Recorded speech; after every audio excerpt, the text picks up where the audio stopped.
继续关心财政部伫昨昏公布海关进出口的统计，总出口金额美金486亿6，也若进口毛美金414亿6，拢是有史以来高一个月的新高。财政部认为讲，会安尼是因为川普关税政策，而且半导体产业需求量大，客户即马拢赶紧咧传货，嘛赶紧咧拼出货。 精密的工业电脑零件经过加工制造，即马伫美国总统川普政策影响之下，出口订单一大部分加速急单。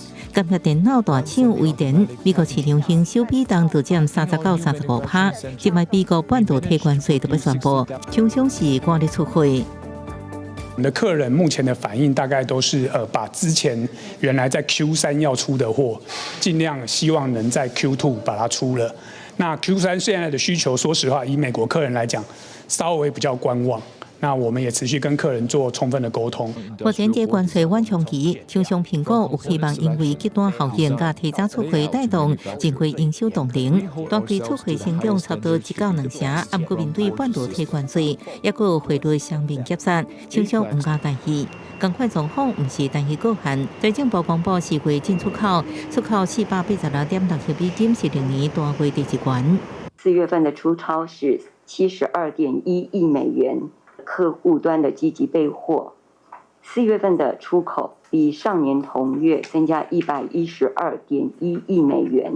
财政部分析，主要出口货品也是甲人工智慧相机关联上大，自通信产品出口188亿美金，是历年单月新高。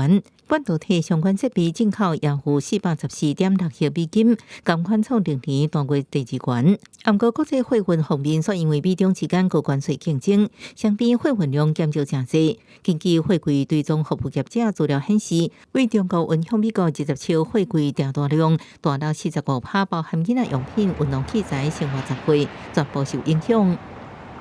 确实，我们看到从大陆出来的电商货是有减少，那幅度也不能说不大。美国还是有豁免的一些产品，当然我们也还持续在关注整个大陆出口的一个状况。